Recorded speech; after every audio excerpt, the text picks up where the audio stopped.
as I progressed in my life, just recently I turned 40 and I wrote a post on Facebook saying that free at last.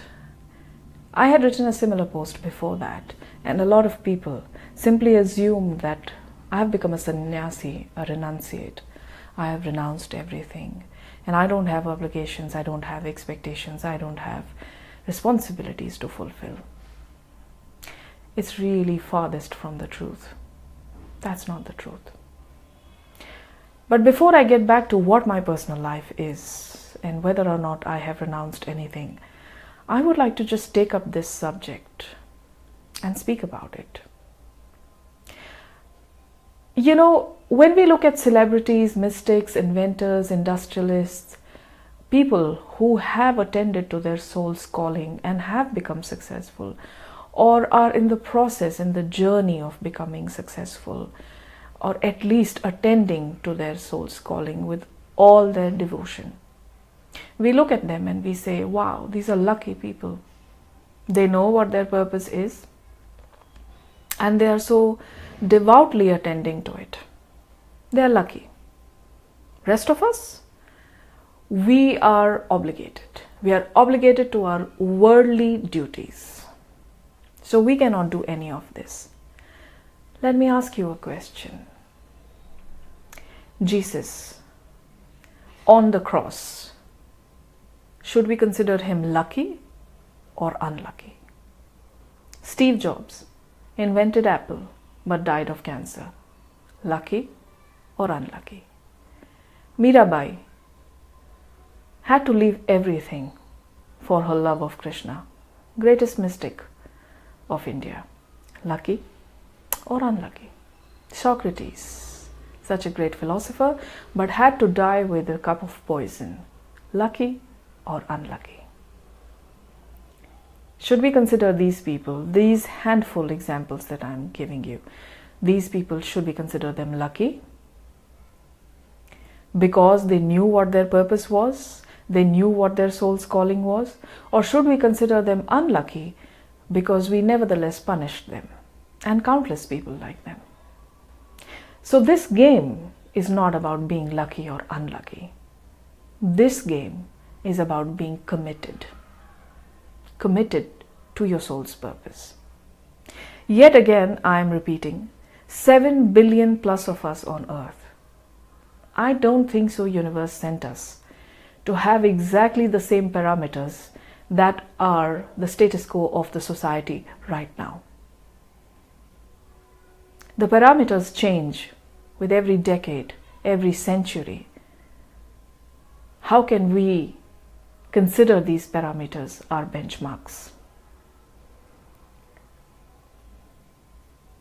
Before we understand whether these people are lucky or committed, or what makes them committed, what created this kind of a commitment in them, and countless people across the globe, that they were ready to die for their commitment, they were ready to die for their soul's purpose. What is it? This commitment, this soul's purpose is a treasure that all of us have, every single one of us who's born on earth. We come with it.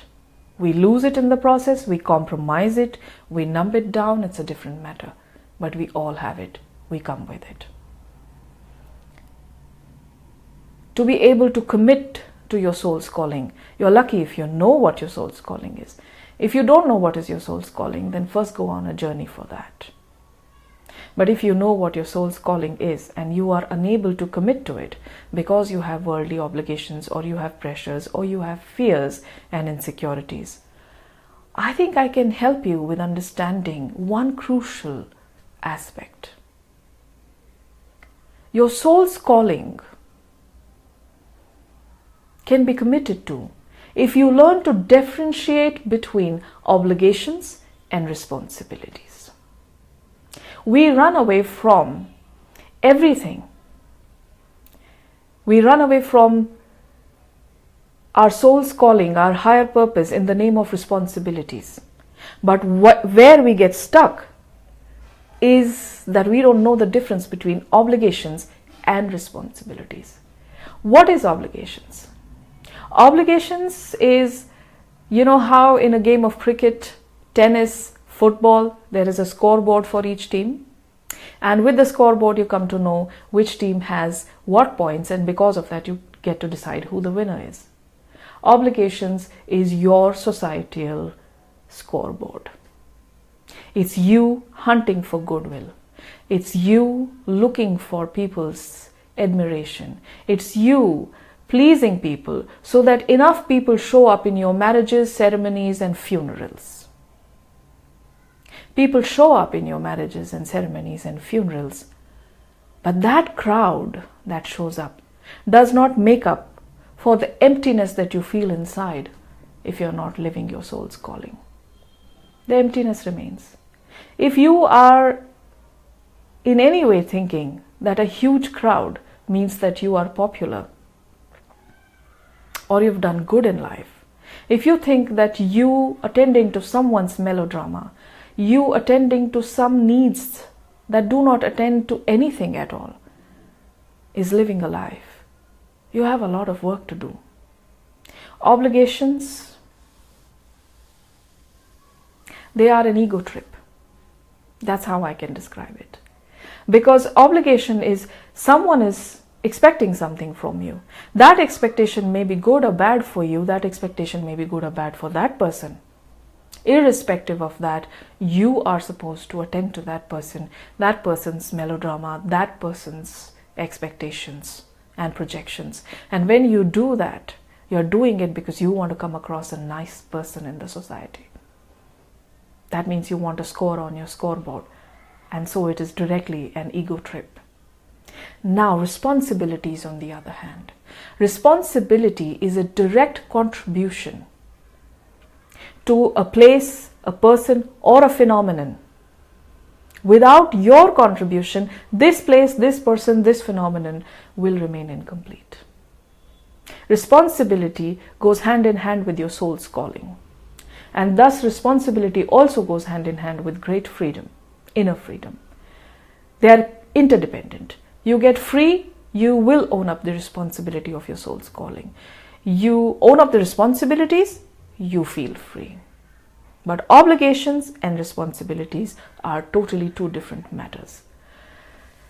Obligation is attending to someone's melodrama, and responsibility is your contribution as a direct ambassador of the cosmic forces. You are in touch with the source. The source is in touch with your soul. And you are receiving this information and trying to implement. You may or may not succeed, that's a different matter. But you're trying to implement it, and that trying itself says a lot about you. Most people in the world today are waking up, and waking up from societal, social, political, religious melodramas of our previous generations. There's a lot of melodrama in our society. Wherever you go, most of the violence that we experience today comes out of the melodramas that we experience in different fields. So attending to someone's melodrama is not a favor to that person or yourself. Now, when you stop attending to people's melodrama, you will be immediately labeled as rude, someone detached, someone not caring enough, someone not responsible enough. This is not really true. And if you really want to attend to your soul's calling, then you will have to brace up to receive these labels for quite some time, till they see where you have gone, till they see what you were trying to achieve. Don't be afraid of being called rude, uncaring, or irresponsible because you didn't attend to their drama. At the same time, I would also recommend, do not become rude. Withdraw from the melodrama, but don't create your own melodrama.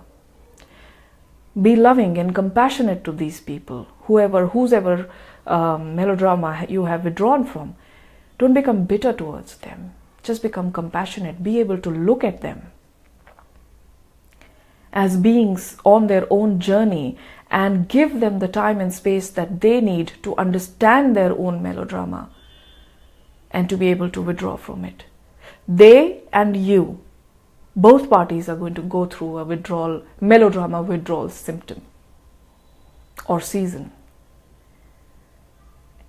And once you have withdrawn from melodrama, from the obligations, you will realize that your life has a lot of space.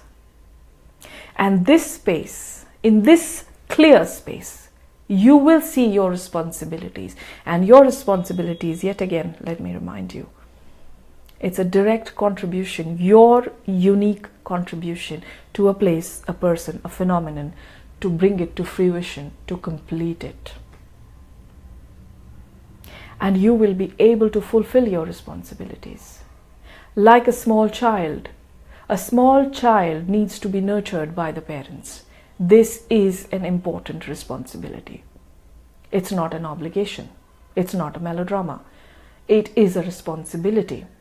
And as parents, if you fulfill this responsibility as best to your capacity, you will find out that the child has come to a beautiful fruition. If you don't fulfill this responsibility, the child will grow up but won't come to fruition. So in my personal life, I have not renounced anything. My life has changed in the last 3 to 4 years beyond recognition.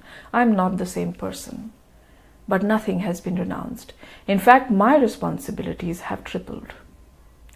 But let me tell you that the ecstasy, the joy of fulfilling my responsibilities, because they directly contribute to someone, or my contribution to someone, they directly contribute to my fruition or something else's fruition and completion.